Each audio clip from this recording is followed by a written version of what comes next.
Estamos de volta no Centro Familiar de Adoração para a mensagem de hoje com o evangelista Jimmy Swaggart. Se você tem a sua Bíblia, abre em 1 Samuel capítulo 1, versículo 1. 1 Samuel, que vem depois de Ruth, que vem depois de Juízes, que vem depois de Josué, que vem depois de Deuteronômio, que vem depois de Números, que vem depois de Levítico, que vem depois de Êxodo, que vem depois de Gênesis. E não havia nada antes de Gênesis. Agora havia um certo homem de Ramataim Zofim, da montanha de Efraim, cujo nome era Eucana, o filho de Jeroão, filho de Eliú, filho de Tou, filho de Zufi, filho de Efrateu.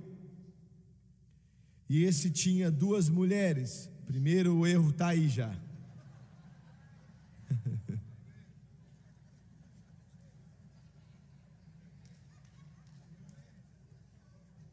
Senhor, tem misericórdia. E esse tinha duas mulheres, o nome de uma era Ana, e a outra era Penina. E Penina tinha filhos, porém Ana não os tinha. E eu quero usar como tópico, pregando por alguns minutos, a mulher que não desistia. Glória a Deus, glória a Deus. A mulher que não desistia. Pai Celestial, eu peço em nome de Jesus, Senhor, que nós te agradecemos pela palavra que o Senhor nos deu há alguns momentos atrás. Nós acreditamos no Senhor, agradecemos ao Senhor. Senhor, nós descansamos nas suas promessas. E eu estou pedindo para que o Senhor me ajude a pregar essa mensagem nessa manhã. Senhor, para que eu possa dizer o que o Senhor quer que eu diga e que essas pessoas possam ser abençoadas e fortalecidas e ajudadas. E eu peço em nome de Jesus Cristo, e todos dizem amém e amém.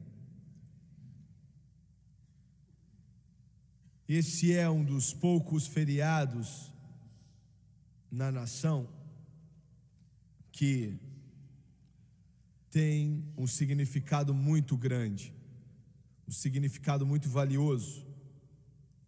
Eu mencionei isso quarta-feira à noite, algumas semanas atrás, e ensinando a respeito de Jacó. O Senhor me deu o talento de tocar o piano quando eu tinha 8 anos de idade. E eu ainda posso me ver sentado ao lado do meu pai ali naquela pequena igreja na Assembleia de Deus em Fairview, Louisiana. E eu comecei a perguntar ao Senhor por que o piano, eu não sei, mas eu comecei a perguntá-lo e pedir para me dar o talento de tocar esse instrumento. E eu tive uma fé muito bonita de criança, porque quando o culto acabou, eu fui até a plataforma e ali tinha um piano naquela plataforma e eu comecei a fazer acordes. Eu não sabia o que eles eram, mas os acordes estavam certos. E quando eu cheguei em casa, meu pai me perguntou, ele perguntou: filho, onde é que você aprendeu a tocar esses acordes no piano? E então, antes de responder, ele disse: você está indo para a casa da tia Estela, era a irmã mais velha da minha mãe, e tocando o piano dela? Eu disse: não. A irmã Cober, que era a esposa do nosso pastor, será que ela está te ensinando como tocar? Eu disse: não. Bem, então como é que você aprendeu a tocar? E eu disse: eu não sei, eu estava pedindo a Deus durante o culto para me dar o talento de tocar o piano. Eu acho que ele já começou a me dar. Essa foi a minha resposta para ele. E o pouco que eu sei é o Senhor que me deu, na verdade. E eu tenho alguém, eu sei que algumas das pessoas dizem: ah, você tem primos que tocam o piano, Jerry Lee Lewis, o Mickey Gillis, o David Beatty, e isso está na sua família. Não, isso é verdade, aconteceu também assim. Mas nós temos um tanto de outros primos que não podem tocar nada. E eu tenho primos e nós até tocamos muita coisa que é parecida, mas por mais que eu sou o mais velho, eles me copiam, eu não copiei a eles. Aleluia. E eu mencionei isso na quarta-feira passada, que quando eu era adolescente, com 15 anos de idade, a nossa área começou o que eles chamam de show de talentos. Eu não sei quem estava patrocinando, mas era como se fosse o Ted Mack Amateur Hours. E centenas de pessoas apareciam ali. Eu e o Jerry Lee, eu não sei porque o Mickey não entrou, mas ele não ia. Eu e o Jerry Lee entramos e nós ganhávamos todos aqueles shows de talentos que tinham. Um dia as pessoas que estabeleciam aquilo chegaram até a gente e disseram: vocês podem entrar nesses cursos e vocês podem participar, vocês podem tocar, mas vocês não podem competir, porque você tem que dar uma chance para outras pessoas também. Então vocês podem vir e tocar, mas nós não vamos dar nenhum prêmio para vocês, vai para uma outra pessoa. E eu nunca vou me esquecer o último que nós participamos, e nele, isso foi mais ou menos em 1950, mais ou menos 5 ou 6 anos antes do rock and roll entrar no mundo. O meu primo ia se tornar um dos artistas mais famosos do mundo. Ele e o Elvis Presley ele ia ter a música número 1 no país numa semana, e o Elvis ia ter a música número 1 na outra semana, seja lá qual for o caso. Nós estávamos tocando rock and roll e não sabíamos o que era. E o último show em que eu participei, pelo menos, eu vou te falar por quê em um momento. Quando começamos a tocar naquela noite, eu não cantava naqueles dias, o Jerry cantava, eu estava tocando para ele. E eu não me lembro que nós tínhamos alguma bateria ali ou baixo, eu não lembro, eu acho que tínhamos sim. E o lugar foi a loucura, eles ficaram loucos. Começaram a atacar cadeira de um lado para o outro. E eles começaram a gritar, a falar palavrão. E eu nunca tinha visto nada daquele jeito, ninguém ali tinha visto nada daquele jeito. E quando nós terminamos, eles tinham que chamar a polícia para vir à nossa volta, para segurar a galera. Então nós entramos no carro, a mãe e o pai do Jerry Lee estávamos conosco, e eles nos levaram até ali, no banco da frente. O meu tio, o pai do Jerry Lee, um rapaz bem alto assim, ele tinha 6 pés e ele cantava muito bem, fenomenalmente bem. Um dos indivíduos mais amigáveis que você pode conhecer. Se você conhecia ele, você gostava dele, era assim. E eles literalmente estavam chocados. Eles falaram assim: vocês viram aquele povo? Você viu a reação deles? Não há limite para o que podemos fazer. E eu estou sentado no banco de trás com o Jerry Lee, e o meu tio continuou falando a respeito do que aconteceria, e o que ele disse aconteceu. Aconteceu.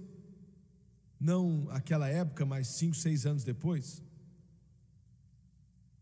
Mas eu sentei ali, e eu tinha sentido algo que, naquele show, aquele dia, que me amedrontou. Enquanto eu tocava, porque eu tinha prometido a Deus, quando eu tinha pedido Ele com 8 anos de idade para me dar o talento, eu fiz uma promessa para Ele, que eu iria usar para a glória de Deus. Eu nunca vou usar isso para a glória do mundo.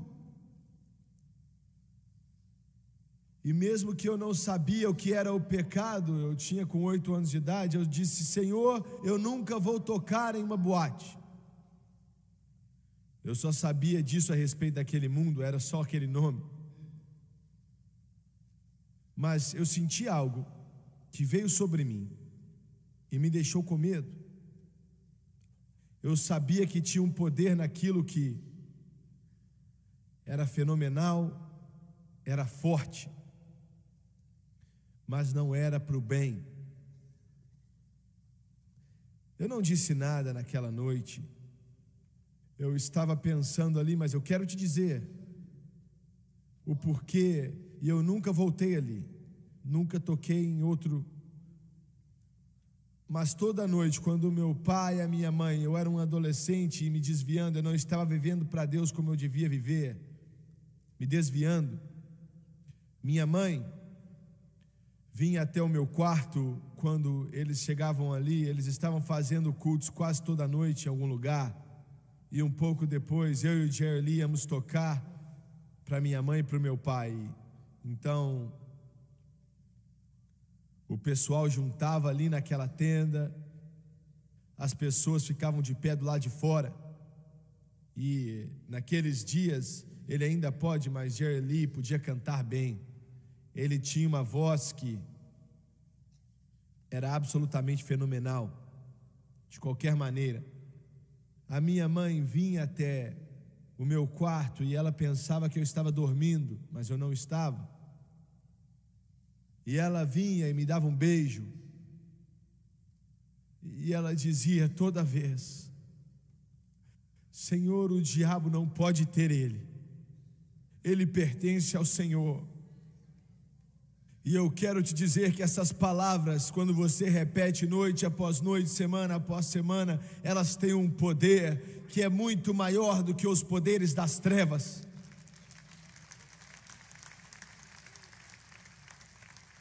Ele pertence ao Senhor. E Satanás não pode tê-lo. Alguns dias depois daquele show que eu tinha acabado de falar para você, eu estava trabalhando sábado para o meu avô. Ele tinha um armazenzinho, vendia carnes. E chega ali um homem vestido muito bem, com terno. E ele olhou para mim, eu tinha 15 anos naquela época. E ele disse: filho, você quer fazer $100 por semana, trabalhando 3, 4 semanas, sábado, domingo e sexta-feira? Hoje em dia isso não é muito, mas $100 por semana em 1950 era como se fosse $1.500 por semana hoje, até 2000. E eu perguntei para ele: o que é que eu tenho que fazer? Com 15 anos de idade, escutando uma coisa assim, ele disse: eu tenho uma boate em Mississippi, eu te escutei tocar, eu quero que você venha tocar para mim. E eu fiquei ali olhando para ele. Veja bem, o diabo,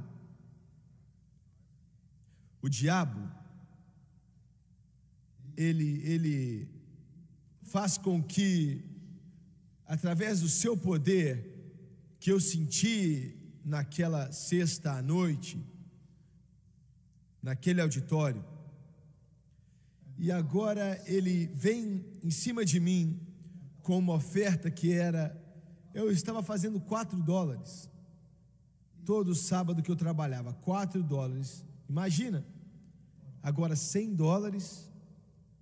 Eu olhei para ele e eu disse: não, senhor, eu não posso fazer isso. E ele disse: será que você escutou o que eu acabei de dizer, amigo? Você vai fazer $100 por semana, tocando algumas horas, sexta à noite, sábado à noite, domingo à noite, só isso. E eu disse: perdoa-me, mas eu não posso fazer isso por você. E outras pessoas estavam ali naquela hora. E ele virou e foi embora. Ele disse: se você mudar de ideia, me ligue. Aqui está o meu telefone.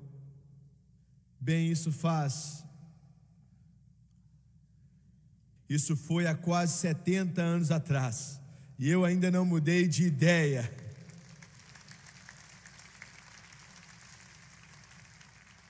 Algumas pessoas estavam ali perto, e eu me lembro de escutar alguém dizer: você escutou o que ele fez? E eu ia escutar aquilo várias vezes no futuro, que eu não vou nem mencionar aqui. Mas você não pode errar vivendo para Deus. Aleluia! Aleluia! Aleluia!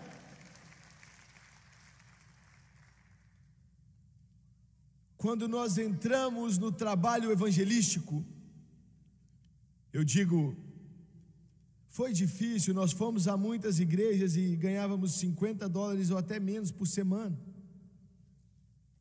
E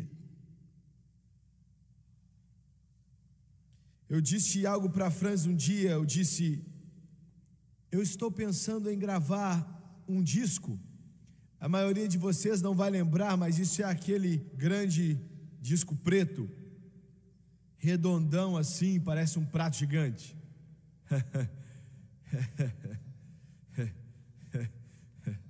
Outro dia a Sam, minha netinha, minha bisnetinha, viu um, ela nunca tinha visto um antes e falou, olha, é o maior CD que eu já vi na minha vida.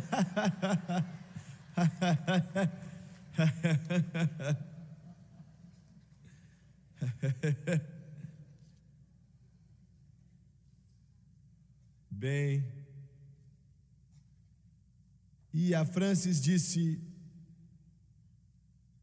eu acho que nós devemos fazer isso. Então eu orei, ela falou, olha, vamos fazer isso então. E a gente gravou. Se valia para alguma coisa, era para mandar a ele. Eu nem sabia o que eu estava falando, os músicos não sabiam o que estavam fazendo, o engenheiro não sabia o que ele estava fazendo. Lembre-se, isso é em 1958. E eu voltei para casa e recebi o resultado, foi horrível. Nós tínhamos guardado muito dinheiro para fazer aquilo e tínhamos jogado fora, basicamente. E eu disse, nunca mais vou fazer isso. E a Francis disse, vamos fazer sim. E eu disse, não, espera aí. Eu falei, quem quer me ouvir, sabe, eles preferem escutar aqueles outros homens que cantam, mas não a mim. E ela disse, bem, tem algo aí que aqueles cantores do mundo não têm, e é a unção do Espírito Santo.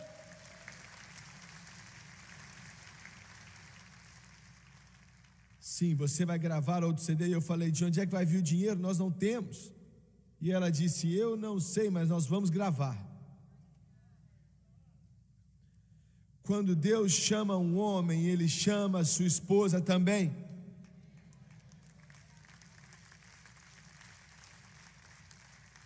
Ela era uma garotinha metodista quando eu a conheci, mas o Senhor salvou ela, encheu ela do Espírito Santo, mudou o coração dela e colocou fé no coração dela. E nos ajudou a tocar esse mundo.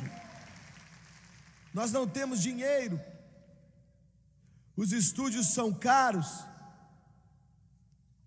Nós salvamos meses para gravar essa porcaria. E ela disse, eu não sei como o Senhor vai fazer, mas Ele vai fazer. E você vai sentar naquele piano e você vai cantar como você nunca cantou antes, e Deus vai ungir com o Espírito Santo. E eu disse, eu queria ter a fé que você tem.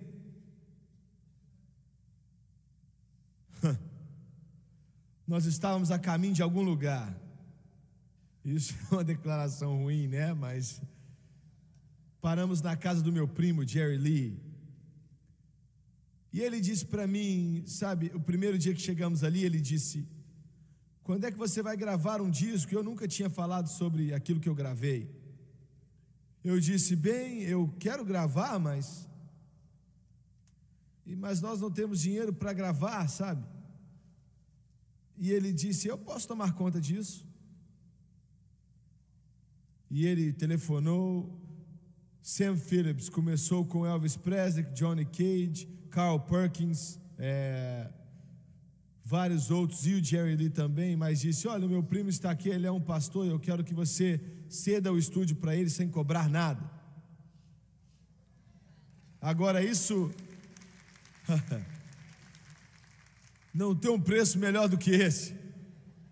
E foi o melhor estúdio no mundo, quer dizer, RCA Victor Columbia, e nós estamos tentando colocar ali, toda grande música que saía dali. Mas eu disse, e os músicos? Ele disse, pode deixar que eu tomo conta disso também. Então, de repente, ele veio e tinha uma aparência, e eu falei, o que aconteceu? Ele disse, você não é um membro da União de Músicos, não é? Eu disse, não. E ele disse, sabe, a União de Músicos aqui em Memphis acabou de ligar para o Sam e disse que se você se sentar naquele piano, você pode cantar o quanto você quiser, mas você não pode tocar o piano porque eles vão desligar o estúdio. E eu disse, ué, então o que é que eu vou fazer?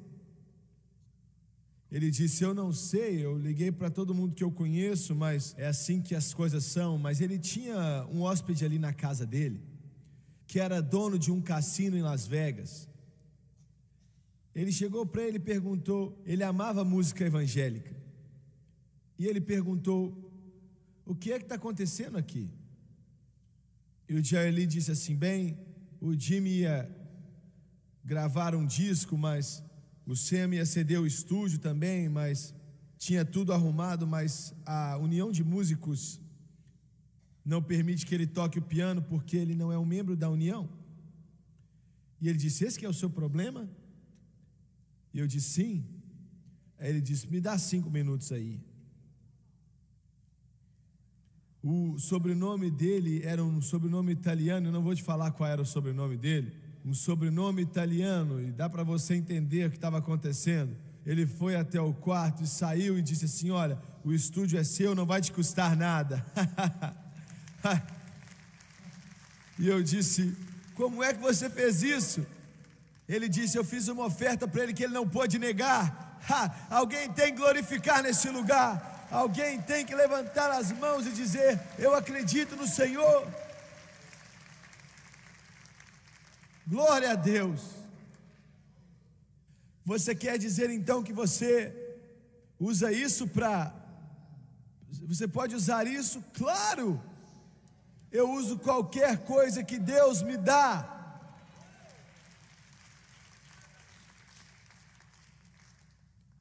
E eu me assentei ali no piano daquele estúdio, um dos melhores do mundo, alguns dos melhores músicos do mundo, e a primeira canção foi: Deus tirou os meus dias de ontem e Ele me libertou do pecado. E na casa celestial Ele nunca vai mencionar os meus pecados.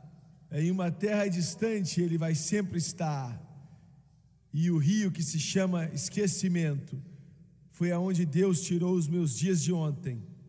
E neles, como é que é o resto mesmo? No momento em que nos conhecemos, Well, God took away my yesterdays. Oh, that moment that we met. no outro dia eu recebi uma ligação do homem que estava tocando a bateria naquela sessão. Ele estava chorando no telefone, fazia 30, 40 anos que eu não lembrava dele. E eu disse, como é que você arrumou meu telefone? Eu nem lembro o que ele disse, mas ele disse, irmão Swagger, e eu orei com ele ali no telefone. Ele disse, aquela foi a melhor época da minha vida, que eu fiz algo para o Senhor. Glória a Deus, aleluia, glória. Isso é algo engraçado, olha. Eu gravei ali, bem, eles construíram vários estúdios depois que eu estive ali, mas eu gravei no estúdio da Colômbia vários álbuns ali em Nashville, e eu nem me lembro o nome dos estúdios, mas eles eram os melhores do mundo. Os músicos eram os melhores do mundo. E a França sentava ali atrás do engenheiro, naquela longa mesa de som. E ela não consegue cantar. Opa, deixei isso escapar. Eu não devia ter falado isso.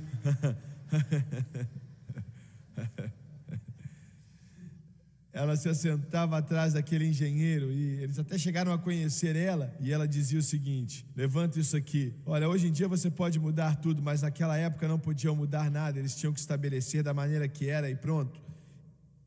E ela falava: levanta esse aqui, levanta aquilo ali, abaixa aquele ali. Mas o Espírito Santo estava guiando ela, até mesmo quando ela não conhecia nada sobre música. Glória a Deus. E em uma dessas sessões, um dia eu passei, sabe, na verdade nós fomos para o intervalo, e eu estava ali no corredor para beber água. Passei por um homem, e ele parou, olhou para mim e disse assim: você é o Jimmy Swaggart? E eu disse: sim. Ele disse: quem é que distribui os seus discos? Eu vejo eles em todos os lugares. E eu disse: o Espírito Santo. E eu nunca vou esquecer, ele disse: o Espírito o quê? Glória! Eu senti que o Senhor é o nosso distribuidor, Ele é o nosso engenheiro, Ele é o nosso conforto, Ele é aquele que nos guia, Ele é tudo para nós. Glória a Deus!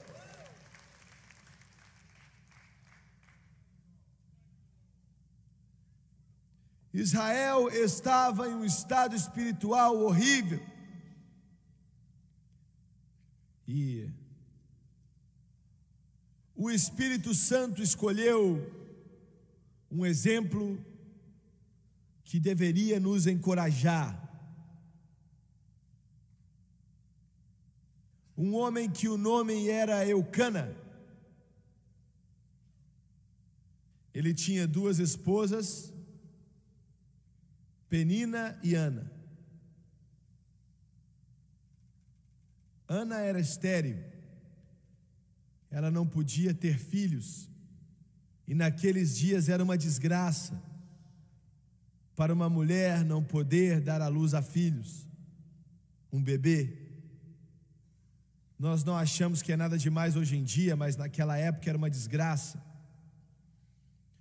Um homem poderia divorciar uma mulher naqueles dias, somente ir embora se ela não pudesse dar à luz.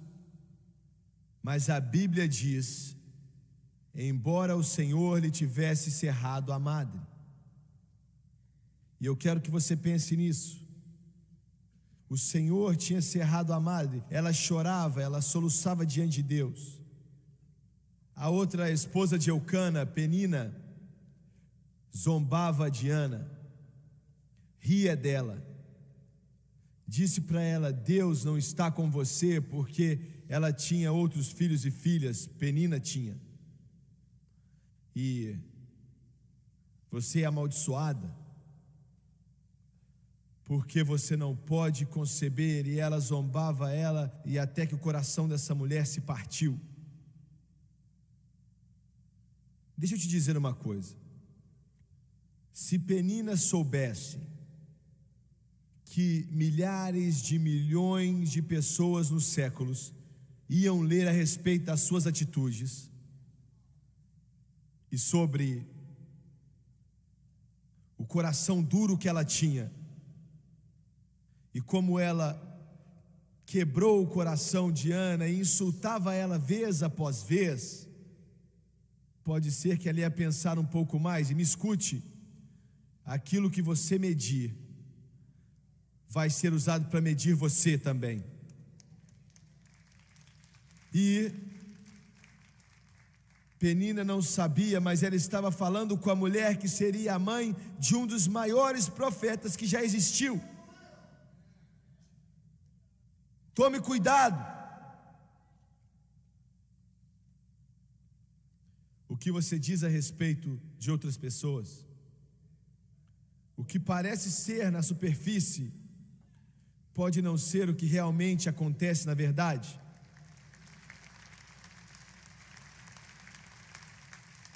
Você ouviu bem? Eu quero que você escute bem. O que superficialmente pode parecer uma coisa, mas na verdade o que acontece pode ser outra coisa totalmente diferente. Lembre-se disso. Eu sei do que eu estou falando. Por que é que Deus fecharia a madre de Ana? tivesse impedido ela, ano após ano, de dar à luz. E o coração dela clamava por um garoto. Ela sentia no espírito dela que ela tinha que ter aquele filho, mas ela não podia. Para dar crédito a ela, o marido dela, Elcana, foi muito gracioso com ela.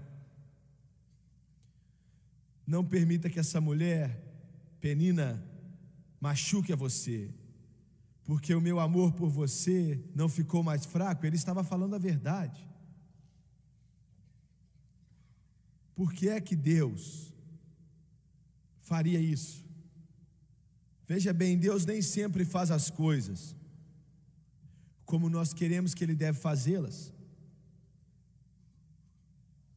E eu quero te dizer isso corretamente. Tudo que nós passamos como cristãos, como crente, tudo que Ele permite que aconteça conosco, e às vezes o que nós fazemos é errado, mas Ele não nos abandona, mesmo sendo errado.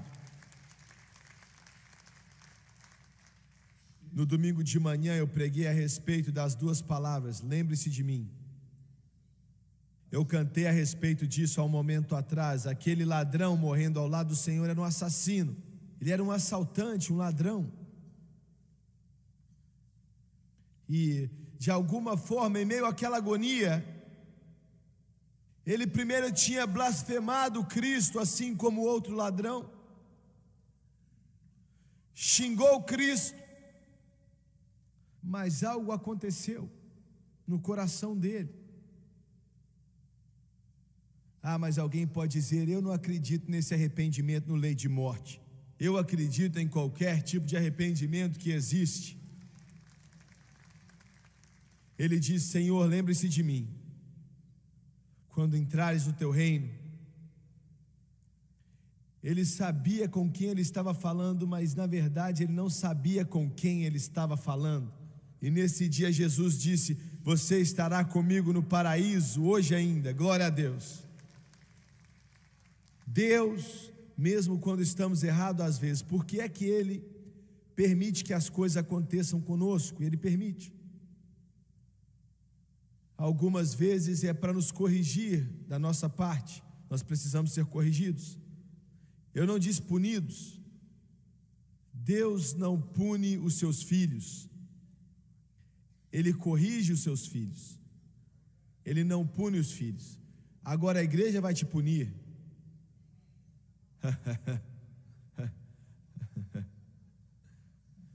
Alguém já passou por isso, não é mesmo? A igreja pune você. Espera aí, eu não entendo. Você quer dizer que Deus não pune ninguém aqui nesse prédio se eles são filhos dele? É isso mesmo. Jesus levou a punição por nós no Calvário há 2000 anos atrás. Glória a Deus. Eu disse glória a Deus.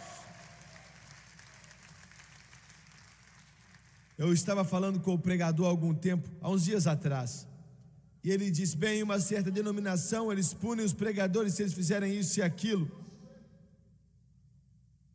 E eu disse: sabe que isso é estranho.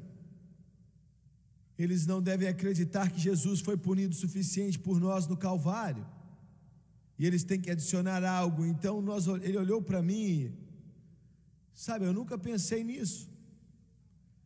E eu disse: bem, você deveria, porque quando ele diz que está consumado, glória a Deus, está consumado. Eu quero te ajudar com algumas coisas. Debaixo do Velho Testamento, quando ofereciam sacrifícios, o sacerdote juntavam as cinzas dos sacrifícios que tinham queimado no altar a noite inteira, queimado até virar cinzas, e eles juntavam aquelas cinzas em uma panela e levavam aquelas cinzas a um lugar que estava limpo e colocavam de lado. Significava que os pecados se foram. Glória a Deus, glória a Deus. Quando você escutar o termo, não tinha nada a não ser cinzas, não sobrou nada dos seus pecados a não ser suas cinzas. Ele levou tudo na cruz do Calvário. É o fim. O Senhor não pune os seus filhos. ele te corrige, e às vezes a correção dele é bem dura. Espera aí, eu não entendo bem isso. Qual é a diferença em correção e punição? Os dois machucam, sim, mas um é feita para destruir e a outra é feita para curar. Glória a Deus. Glória a Deus. Aleluia. E aquilo foi um teste.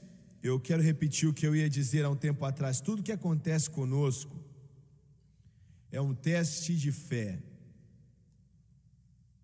Um teste de fé. O que é que nós vamos fazer? Agora, Deus sabe o que vamos fazer, mas você não sabe até você chegar ali. Um teste de fé. E a Bíblia diz que todos os anos eles iam, e era para ser 3 vezes por ano, mas Israel estava passando por um tempo difícil. Iam todos os anos levar sacrifícios para Siló, onde o tabernáculo ficava, e oferecer os sacrifícios ali. Eli era o grande sacerdote, os seus 2 filhos eram sacerdotes também, os 2 morreram um tempo depois. De qualquer forma, não existem sacerdotes hoje em dia.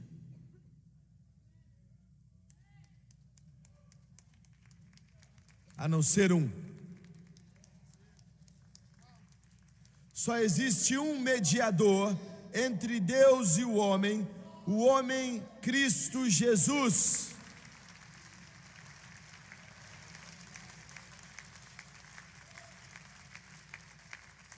Não 10 mediadores, não 5, nem mesmo 2, somente um. Paulo diz que se Jesus voltar hoje, ele não podia ser um sacerdote nessa terra, como nós pensamos que um sacerdote deve ser. Você diz, peraí, existem milhares e milhares e milhares de padres católicos, que existem sacerdotes luteranos, etc. Quando um homem se chama de padre ou sacerdote, é um que é um mediador entre Deus e o homem. Se ele se chama de sacerdote, então ele está dizendo que o que Jesus fez na cruz do Calvário não foi o suficiente.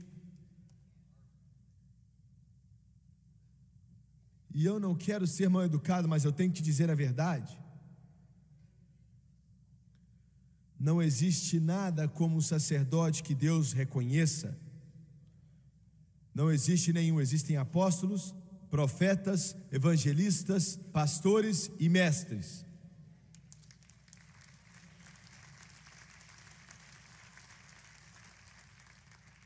Mas não existem padres. Uma mulher escreveu e mandou um e-mail para mim. Eu estava no programa da Francis. Ela veio e 2 minutos antes do programa começar, e uma mulher mandou um e-mail. Sabe, eu posso dizer através do e-mail dela que ela é uma pessoa que ama a Deus. Ela era católica. E ela estava dizendo, olha, eu concordo com você em todas essas outras coisas, mas a Eucaristia Santa, sim, a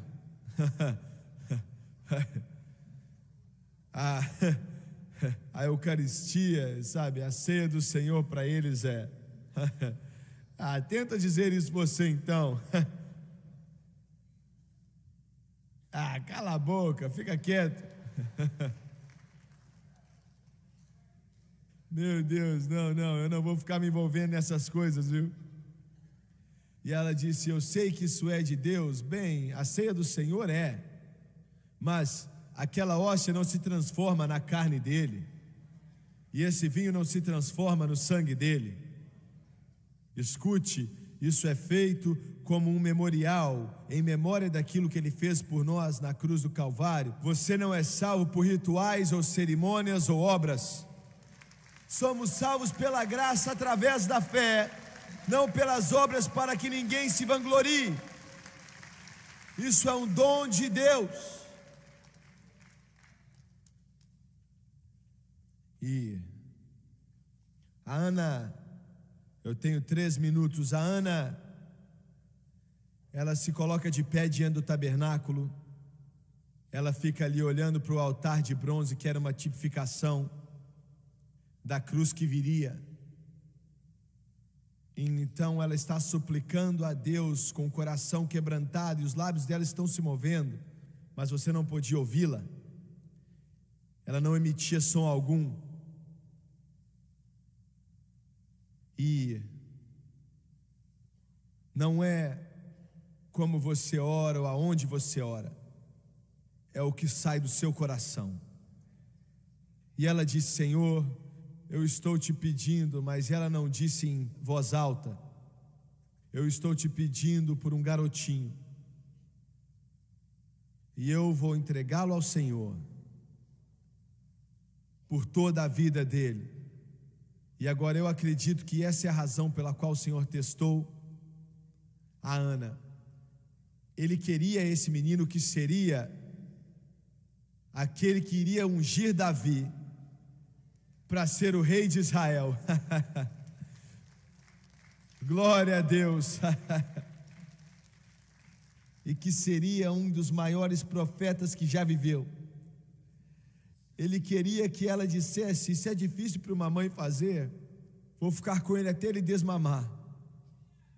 E então eu vou fazer dele um nazireu, significando que ele nunca ia cortar o cabelo e nunca ia tocar um corpo morto. E se um parente morresse, ele não ia chorar. Isso era um nazireu. E eu vou entregá-lo ao Senhor desde o tempo que ele desmamar até a sua vida inteira. E Eli chegou até ela e pensou que ela estava bêbada, porque os lábios dela se moviam e não emitiam som algum. E ela disse: sua serva não está bêbada, sou apenas uma serva do Senhor.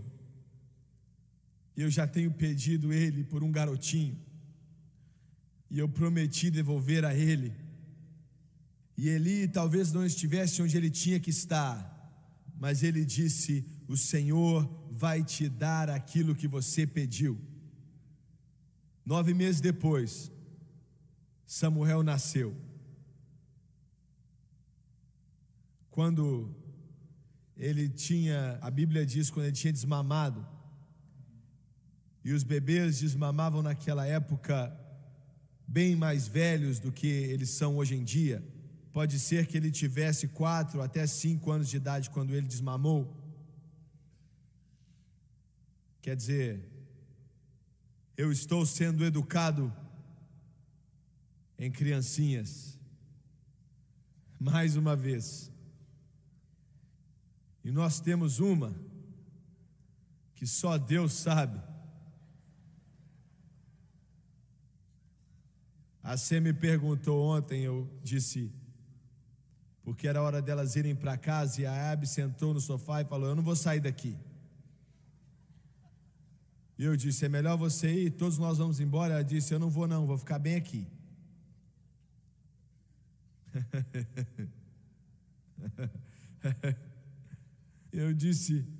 Eu falei assim: mas muito bem, então nós vamos deixar você para trás. Cheguei lá fora e eu falei para a Sam: nossa, ela gosta de contrariar, né? E a Sam disse: vovô, o que é contrariar? E eu falei assim: é a sua irmãzinha do meio, isso é o contrário. 4 aninhos de idade. Levei ela para a cafeteria outro dia, ela falou: eu não vou lá não. Eu sou maior do que ela, mas nós levamos ela assim mesmo. Então chegamos lá, entrando na fila, a Sam levou ela, e a Sam, sabe, ela faz amizade com qualquer um. Então ela começa a levar aquela bandeja ali para a Abby. A Abby falou assim: não me dá nenhuma bandeja não, que eu não vou comer agora.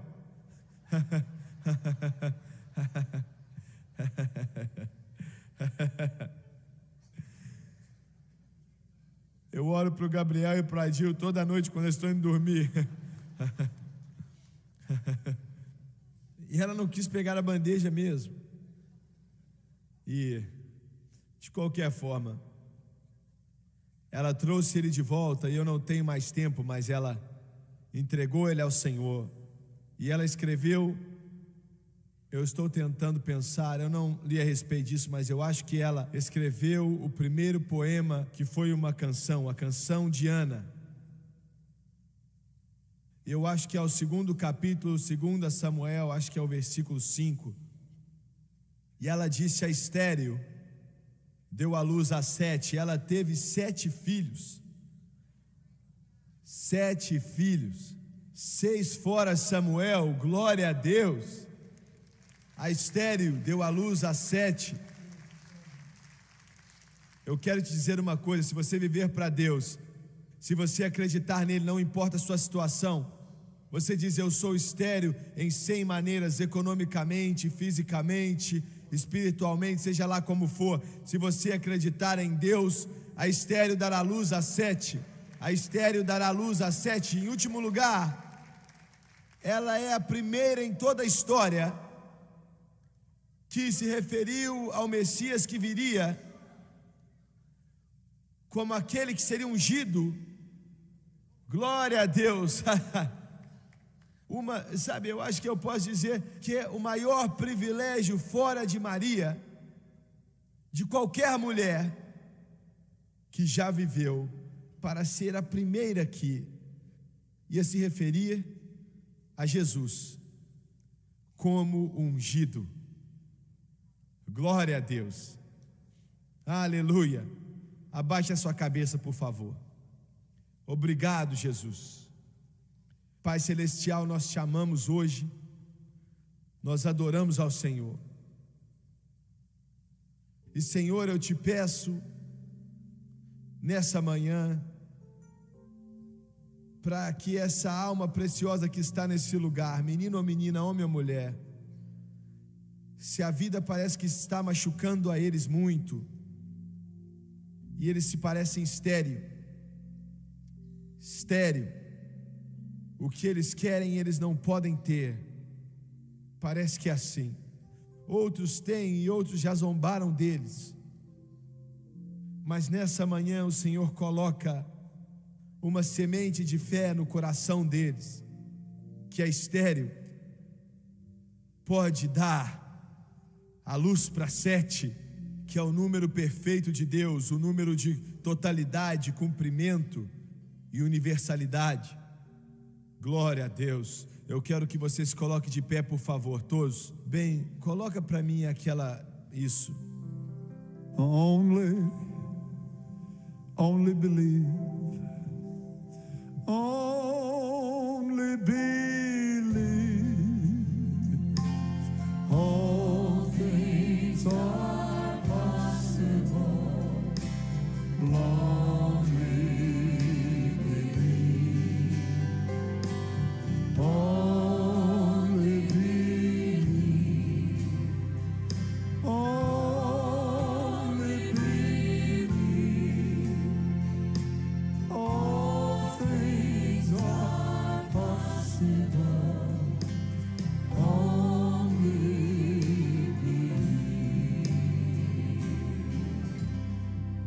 Eu não vou te segurar aqui mais tempo, mas vocês que estão aqui e você sente, irmão Swagger, eu sou estéril em minha alma. Eu não sei o porquê, aonde ou quando, mas eu acredito que Deus falou ao meu coração nessa manhã, e que essa esterilidade pode dar a luz a 7. Como nós já cantamos, eu quero que você venha até aqui embaixo e venha acreditando em Deus, porque Ele é capaz. Well, Lord, I believe. Lord, I believe. All things are possible. Lord, I believe. Lord, I believe. Lord, I believe. All things are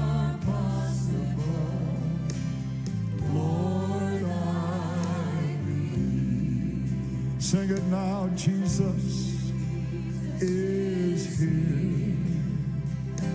Jesus is here. Venha orar com esses aqui que estão na frente, por favor. Well, Jesus is here. Jesus is here. Jesus is here. All things are possible. Jesus is here. Sing it one more time now. Only believe. Pour out your heart to God. Lord, you make the barren to bring forth seven.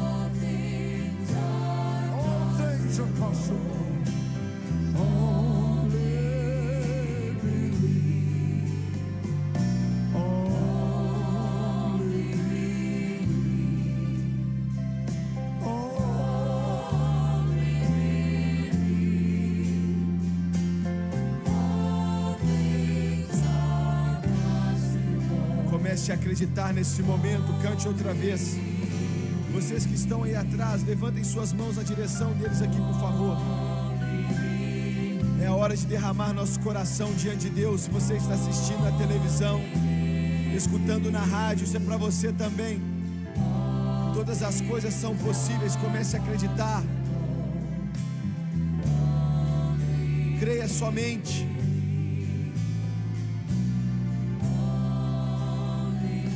Somente creia.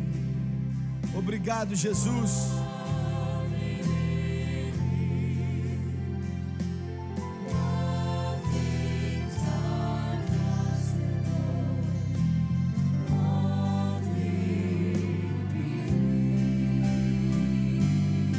Pai Celestial, nos achegamos a Ti nessa manhã no poderoso nome de Jesus. Senhor, estamos pedindo e acreditando que o Senhor vai mover e operar na vida e no coração das pessoas que estão aqui nessa manhã, que estão nos assistindo e escutando.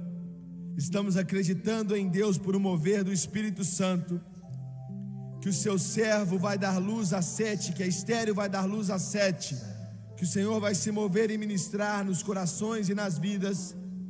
Multiplique em nome de Jesus.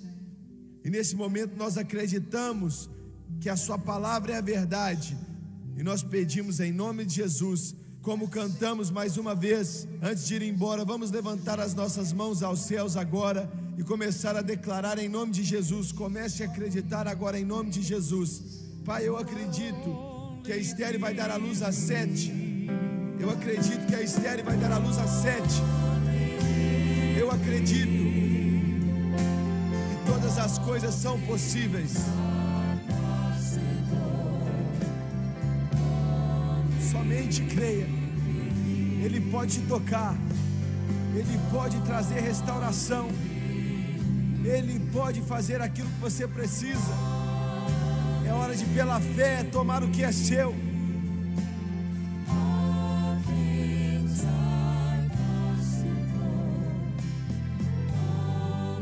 Abrace a pessoa que está do seu lado e diga a eles: eu acredito. Eu acredito que a estéril vai dar luz a 7.